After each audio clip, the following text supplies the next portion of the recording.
story is very simple. I was walking in the boulevard and I saw a car on a trailer and I said, I have seen this car before. It's a Miata with a big wing. I want to see more. So I ran towards these guys. I stopped them and I said, I know what is this car. I want you to bring it here so you tell me a little bit more about this. And you are watching this video that we are going to nerd out about time attack Miatas.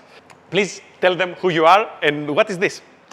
I'm Tadeu. This is my 90 Miata, or the little bit that's left of it. It's a time attack car that I built mostly in my one-car garage. And yeah, I race it in Sweden. I'm originally from Brazil, but yeah, live there now, and there's where I race. The reason that I know this car is because I have seen on social media you 3D printing parts to actually make the carbon stuff. What you see here is not like an off-the-shelf kit that you bought.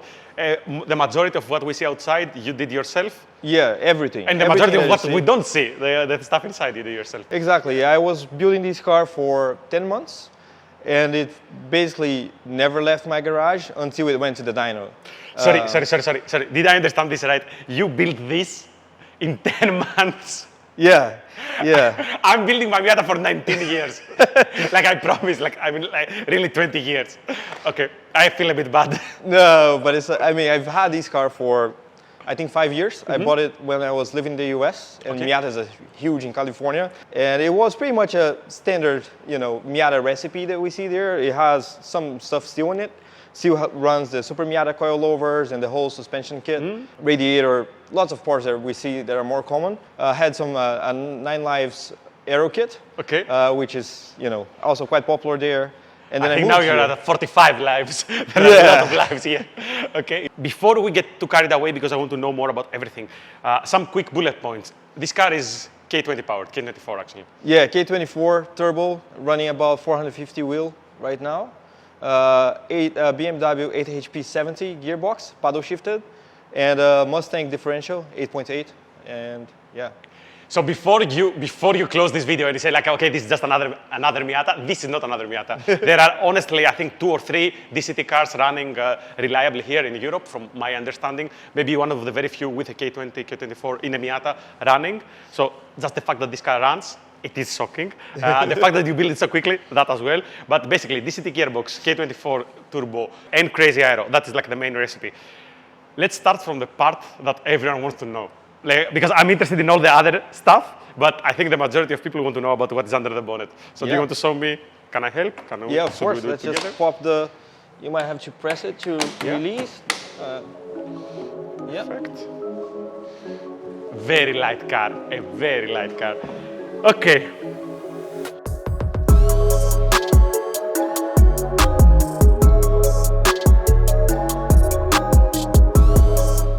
Stock block K24, never been opened, junkyard, kind of motor that you find for 1,000 euros. So if it goes, you just put a new one in it. Okay. The stuff around it, a little less unmodified. Absolutely. First of all, one of the things that impresses me as I look at the engine bay is that, okay, you said junker engine, and I believe you, but everything around is actually, I see quality parts, I see things very well done, I see your radiator stacked in a very smart way, I see electric water pump and stuff going on. So talk to me a little bit about the actual setup. So do we start from the hot side? Yeah, so it's a custom manifold built by Autogruppen in Sweden. It's running a Garrett GBC 35700 turbo. It's Garrett's entry line. It's like good value turbo, and it's been working pretty good. From there, on that side, everything's custom. First of all, if you know your Miatas, you know that the exhaust doesn't exit from here. Yeah. We're going to come to this in a second, although if you have seen a little bit of the car, then you know. Yeah. Did this happen before because of the transmission, or? Yeah, so it's 2 things. The first one is the transmission is a big boy. So it's an 8 HP 70, which is rated for 700 Newton meters, and that takes all of the transmission tunnel. It wasn't modified. It's the first question that people ask. Did you have to cut it? No, I didn't touch the transmission tunnel, but there's 0 room. And it's a 3.5-inch downpipe, so there is no possibility. Oh, but if you route, no.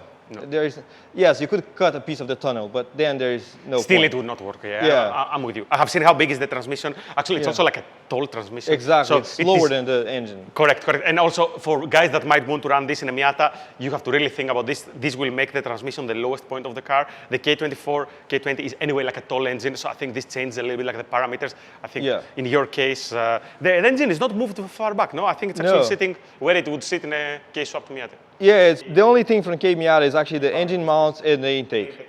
Yeah, because it's usually they also get the adapter plate, but obviously I'm not running the Miata transmission, so no point.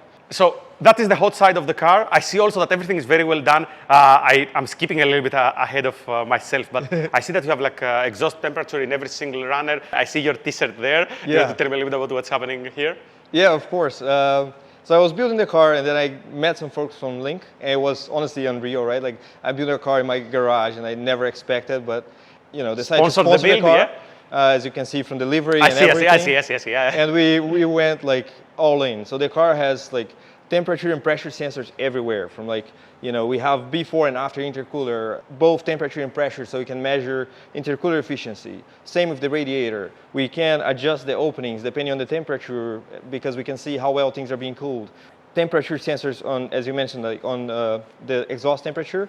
For every single cylinder, Yeah, it will have 16-channel temperature sensors on each tire. Okay. So you can see, like, your camber, like how much it heated exactly. inside, outside. You can almost see live how the suspension is working. Exactly. And I think with a car with high aero, when you do this with ride height sensors, you can actually have a very cool idea from the data as well what the car is doing. Talk to me a little bit about the fuel side of things, because as we said, like junkyard engine, but I see the fuel system, everything looks very, very cool. So what is happening there fuel-wise? Yeah, I'm also sponsored by Nuke Performance. They're a Swedish company. They make very cool more stuff. than just fuel. I will say it as well. They make very cool stuff. Everything that I've seen from Nuke is very good. From the blow-off valves and the fuel pressure regulators and stuff like this, fuel rails, but even the air jacks are probably... Yeah, the air jacks I know what also they were, it's a very cool brand. Good people. Yeah, it's like it's not just amazing parts, they also look awesome, which, it's always like an extra bit. So everything on the fuel system is from Nuke, from the pressure regulator. Also, they have the blow-off valve. It's running a fuel injector clinic, 1650 injectors. Wow. Yeah, and we might run out of fuel, but not yet. But tell me this then, because people are going to ask about this. What power levels are we talking currently with the car? At high boost, it makes 450 wheel. It had more in it, but we stopped because of the, as I said, the block is like really unopened. But we were like, oh, but you did valves. No, we did nothing. We only rev it to 7,500 because we started having cavitations, oil cavitation. So we stopped there, and power-wise, we were like, okay, this is good. There's more coming for next year, but for this one, like, let's test the car and let's not push more. 450 horsepower in a Miata with a sequential transmission. You're at a good place. Because also, this car is very light, correct? Yeah. I mean, I can clearly see it. These weigh 1 kilo, so. Clearly, I saw the bonnet, very, very light. So what is the weight of the car? I haven't weighed. Okay, so it used to weigh 890. Guesstimate?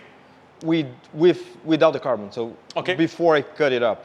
So I think between all the Aero, which adds some weight, and removing some weight, I'm hoping it's around 1,000 kilos. Okay. Yeah. 450 horsepower, 1,000 kilograms, sounds good.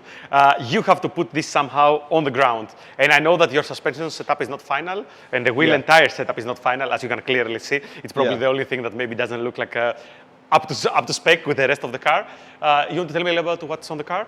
Yeah, so it runs the Super Miata Zida coilovers. And for wheel and tires, it's the Koenig's Decagrams, 15x10s. It's running on CRS, Nanking CRS, 245 tires. Unfortunately, in Sweden, like it's the widest tires we could find. For the class I'm running now, I still need to run street tires.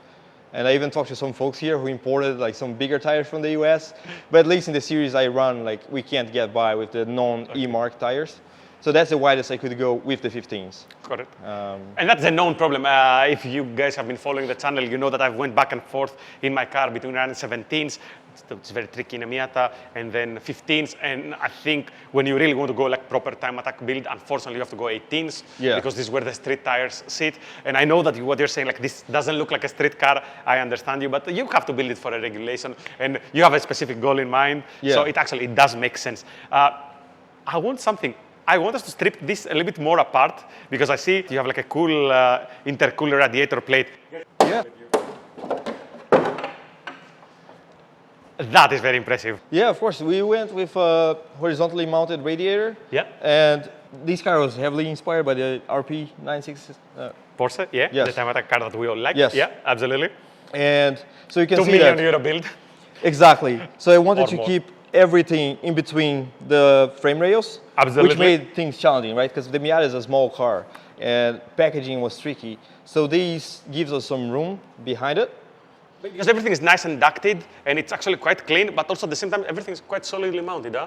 Yeah, this is like 6 mil aluminum. It's not going anywhere. I like this. I really don't want to be the person that's on track and then parts of your car fall off, and then you make the day of everyone a little bit worse. So I wanted things to be as Right. solid as possible. But yeah, also like the exit duct, which is also, if you notice, not quite there yet. Having everything horizontal should make it a clear Easier, path to, Absolutely, but I can see it. I can almost see it. Like the next version of the car is gonna have like everything sealed. No, exactly. I absolutely love this. Since we're here and we're talking Aero, the splitter is also like a big boy as well, no? Yeah. Did you design everything by yourself? Did you have help? Not for that. So actually things snowballed as they usually do. So small sidetrack, if you allow. Like I got to Sweden, like as I said, the car was built in California. So I had a fiberglass hardtop, like the same shape as the OEM, but it had no windows, right? Because it's light. In California, it never rains. Obviously, Sweden rains all the time. So first time on track, got very wet. Didn't like that. So I was like, I'm gonna build my own hardtop. How difficult could it be? And then I modeled it in 3D, so I could 3D print it. And then I thought to myself, I was like, if I'm already doing it in 3D, how difficult it's gonna be to run some CFD? It was not trivial, but it was a little bit difficult. Yeah, it was more difficult than I anticipated. But I went down that rabbit hole. So I modeled the whole car in 3D. I had never done any of that. It has nothing to do with what I do for a living. But I went deep down, modeled the whole thing in 3D, learned some CFD, not just 3D pictures. Like I spent probably a good, 500 to 1,000 hours studying. Okay. And the whole car is simulated. Please, did you hear this? If you think, because this is the cool thing. Sometimes you see a car from distance and you know that it might look ghetto, but things are done right. And I want to tell you, from looking at all the small details, it's clear that you nerded out over every little thing. So you saying that you put the hours, it's also like a cool thing for people to think, yes, you can do everything by yourself. It's not going to be easy, but you have to put the hours. Yeah. And I really love that you don't pretend that, okay, this was easy and I just designed it in 5 minutes. No, it took some time. It's... So actually, you did learn to do even that by yourself? Yeah, like the modeling and the CFD was all done, by myself. Okay. Very, very cool. So the wings are all the wings you see in the car were 3D printed and then wrapped in carbon. There is no plastic on the car other than the wings. Yeah, the fenders, it's just a carbon, it's just a skin. The 3D prints were just the molds. Yeah. If you're building a race car and you want the panels to be thin and small and simple, this is a very cool way to do it. And actually, by doing it in carbon, they are very thin, but they're still kind of. I will not do something that I wouldn't want someone to do in my car. But you see, the car is steady. It's not like it's completely flimsy. I know that it looks like. Actually, the fiberglass doors look more flimsy, which is a bought item. Yeah, it's the only piece of the external body, the panels that. Yeah, but I mean, what you built is up to par to what people would expect. I'm not talking about maybe the final polish of the details, but also it's clearly the build is in progress and there are rough ends and whatnot. Yeah. I think the majority of thought has been put in what everything goes and where it goes. So I see the hours behind this. Okay, so there's a big splitter. Yeah. But what is clearly bigger in this car is here in the back. Because that is the main element. I was walking in the boulevard and I saw wing, a lot of wing. It catches some eyes. Like we're driving here and on the freeway at some point, like we're towing, so we're driving 80, right? And it's like 130, and you see cars like going side by side to take pictures of the wing, and it's like holding traffic, and we're laughing. It was a pretty cool experience. Funnily, one of the coolest things for me is first of all the hardtop. Fastback. For many people, having like a fastback in a Miata is a quite cool thing. One of the problems, if you are familiar with the car, one of the problems in the Miata is that a very short car is not a very aero-friendly car, and it has that sudden drop in the rear of the OEM hardtop, making it very difficult to make a wing to work and be efficient.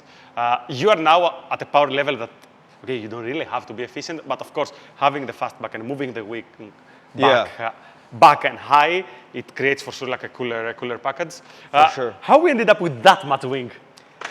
It's actually it was necessary to balance the front end. So at least, you know, as I said, my CFD, everyone says like, be careful, and I am, right? Like I'm learning, but from what I could calculate, that's how much we needed to balance the triple wings in the front. Even though they're much smaller, it's much more efficient in the front, right? Like the air is hitting the wings and the splitter straight away, while in the back, you know, you have all the turbulence and the air coming from the front, so the wings are less efficient.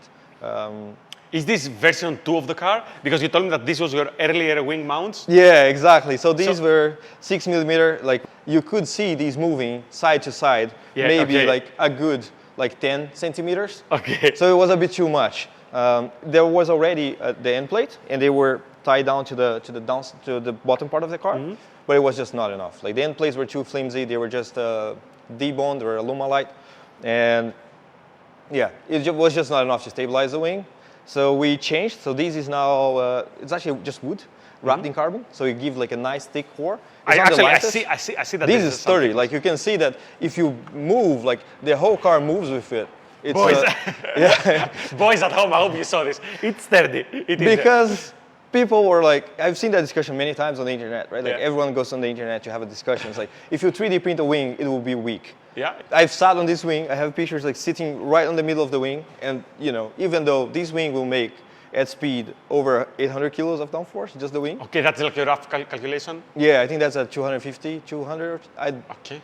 200 or 250 kilometers an hour, it will make 800 kilos of downforce. Many people now are thinking, how are you going to go to 150 in a Miata? and it will. It will. It's actually it was pretty cool because we're building it and we put it twice as thick aluminum and a more, these are 60, if people want to really nerd out. This was a 5 series like aluminum, which is not the stiffer. These are 6 series aluminum, which is much stiffer and it's also twice as thick. So we're like, okay, now we're good. I see. Yeah, it's pretty thick. And it still had more movement than we would like. And I was talking to Reese, my business partner, and we're like, trust me, we're going to put these wings underneath and the whole system is going to be strong. Yeah. So we built these end plates, we call them the beam wings, like similar to F1. And now, like everything tied together, it's solid. I tell you, it's very interesting. I've been following the scene for, I don't know, for the last, more than the last 20 years. And it's very cool because, you know, like every now and again, someone builds a car out of the recipe, you know, because there's so much data. And if you ignore it, sometimes it's stupid. So like for me, like when I was like back in Greece and I was starting to build my car, it felt almost sacrilege to not use all this knowledge that was there. But I absolutely love it that, you know, like then out of the blue, every couple of years comes like a build that is built in a different way. Even if this didn't work out in the end, and the car is not putting down the numbers that you want, or it doesn't even put the lap on you. Just the fact that you went off the beaten path to try to do it your own way, to see if it will work, and to redesign it and see if it works. For me, that's a spirit of time attack, no? Some people want to go out and race, and they don't want to, you know, spend time wrenching or, you know, going through the hustle of developing a car. For me, the fun is learning. Like I don't think many people start with a Miata to build a car this extreme if they want to be in a sure path to success. Absolutely. Obviously, I've had more than a handful of people tell me that's not going to work. I'm a very stubborn person, so once people tell me it's not going to work, I go to great lengths to try and prove them wrong. I can see. Yeah. So since we're in the back end of the car, do you want to tell me a little bit about the rear axle? So what is down there? Yeah, so it's a Mustang differential. It's a Ford Super 8.8, which is the new generation of the 8.8-inch diff. I think it's the first Miata in the world running this diff. Okay. Because the casing looks very similar, but it is not. Okay. Exactly. The internal is also different. So you can't use the same gears from the older 8.8. The biggest advantage for me is that it's an aluminum casing, so it's pretty light. It's a 34 spline axle, so it's stout. If the casing ever breaks, they also come in steel, so it's easy to upgrade. They're very cheap. You find them on the junkyard for like 500 euros. That's very cool. That is very cool. And they are easier to mount because I don't know if you've seen the tutorials on how to mount an 8.8 to a Miata subframe. It's not super easy. It's going to be a bit tricky to see now. Yeah, I cannot clearly see, but I can see a little bit. Yeah, but it was I'm a beginner fabricator and I managed to, do it by myself. You have to cut. Yeah, cut and weld a little bit, but it's not like a completely re-engineer the subframe. drive shafts? Drive shafts are custom made by BroFab. Okay. They also yeah, make, Bronson, yeah, of course. They make the brake kit also? Yeah, the brake kit is also from brake BroFab. kit, yeah. Bronson is like one of the most amazing guys I've met in the Miata community. He didn't just help me with that. Like, while I was in the bulk of doing the mechanical stuff, because he has a mechanical background, we would text almost every day, right? Like, every time I had like does this look safe? Like, can I cut this off? Like, Bronson is my go-to guy, and he's like always willing to help. Like, absolutely. For guy. me, one of the coolest things about having a Miata is the community, and the reason that there is so much aftermarket support and people keep racing these cars in all forms of racing. I think it is because of very cool guys trying to think out of the box, and then they end up having like a small company. I have his like front wheel bearing kit because it's one of the known problems. So actually, I think I bought like relatively early, many years back. And then I had a different brake kit. I recommend to one of my friends in Portugal to get his kit. He got him his AFCO calipers for a very good price. So he was this kind of guy that basically he runs like a small shop, but he doesn't run it like a shop. He runs it like he has international friends that like MX-5s, and for me that is the coolest thing. Basically, we have I think like a great relationship with all known vendors, and we have purchased things like literally from every corner of the globe. I think this car is very similar as well. You have bought things from every corner of the globe, but guys like Bronson and the BroFab stuff, and him also supporting other people to build cool cars. He has his own very cool car as well. Yeah.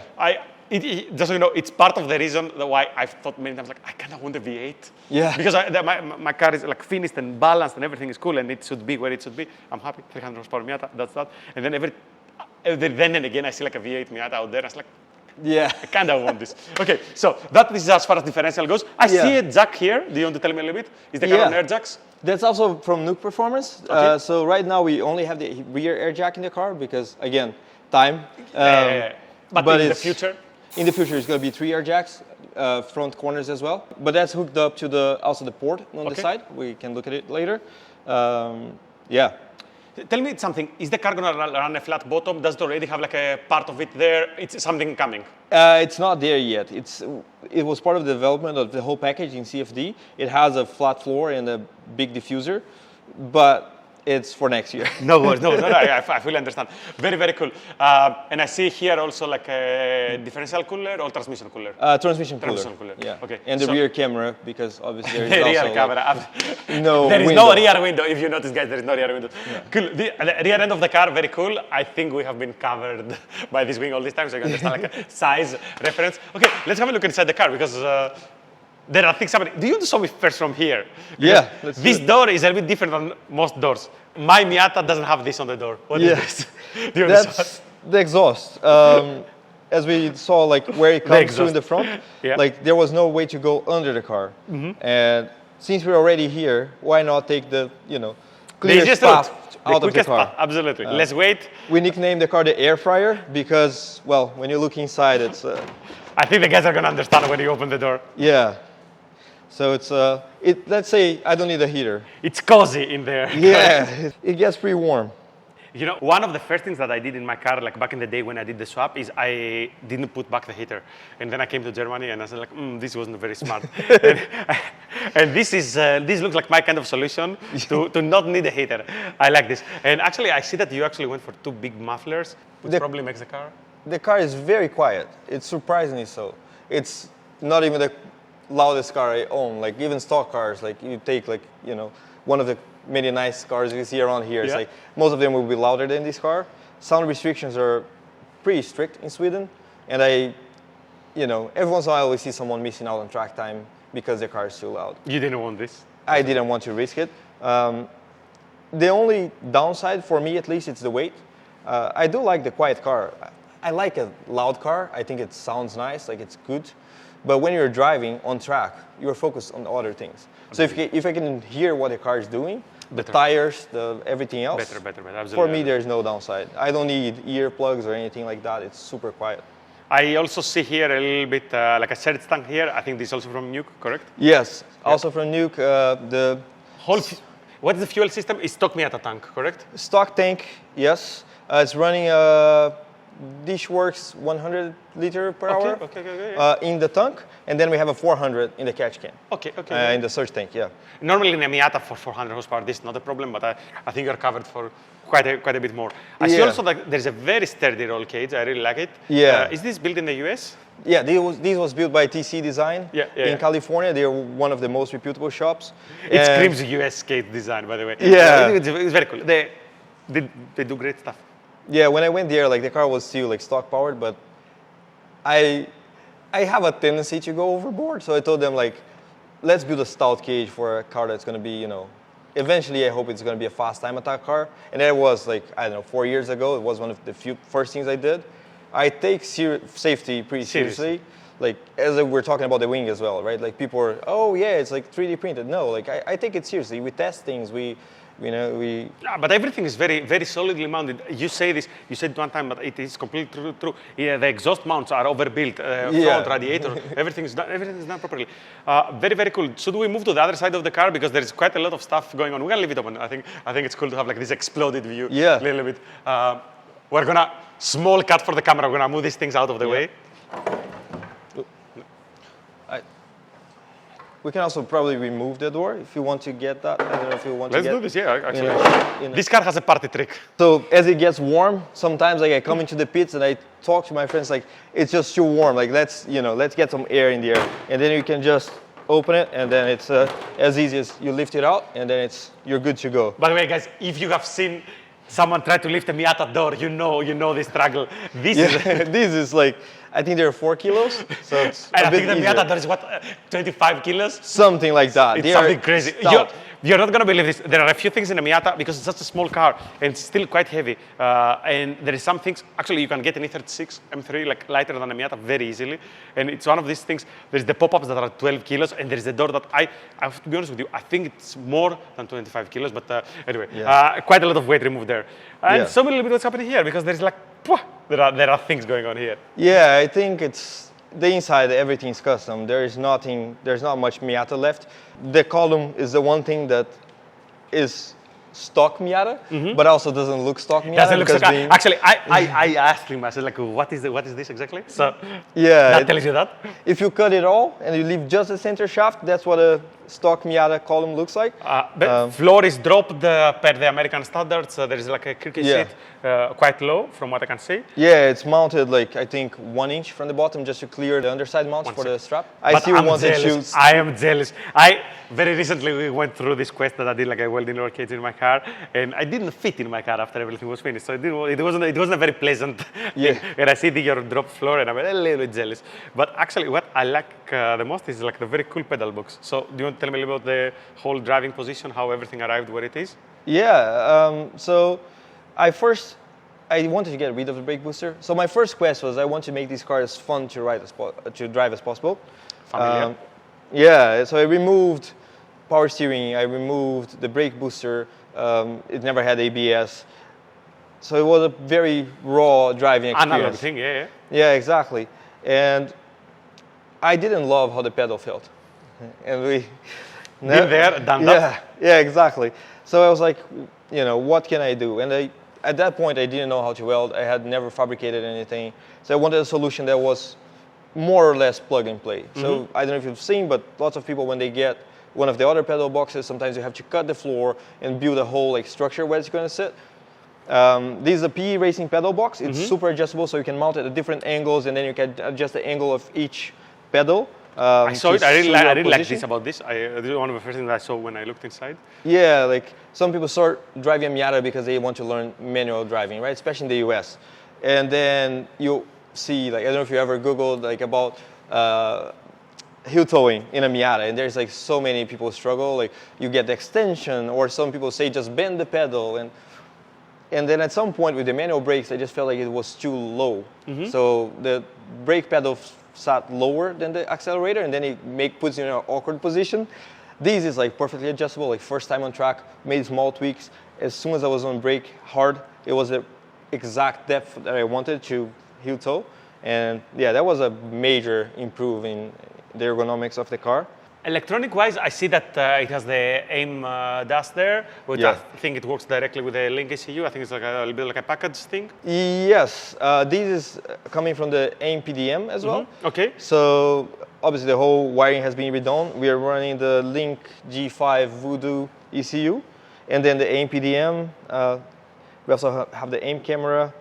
I see. Run the Kent ECU for the transmission controller. It's about, I think, 10 or 12 different Kent devices in the car. So it's quite a lot of wires going around. I see. I hope that this is one of these things that's not very clear when you film it, but there is like a lot of wiring for a reason. I see something that I also like. I see that you are running an ABS system. It's one of those things that I'm missing in my car from time to time. I do like the idea of like having analog perfect brakes, but at the same time, when you're on the racetrack and you want to go fast, I think ABS comes back into play. Absolutely. I think for me, like in this category, both like ABS, traction control, paddle shifters, like for me, they changed how I drive. When you have that much power in a car that's so light, you kind of want to be able to focus on one task at a time. So if I'm braking, I want to just brake and downshift, right? And I never, like my left foot is at all times on the brake. My two hands are at all time on the steering. And you are, just stomp on the pedal. It's a MK60 E5 ABS. So it's an affordable MK60 solution. is something that you have seen I've seen it in the US in endurance Miatas, and I think also in a couple of other Miata cars. It's a very smart solution to do. It's not crazy expensive.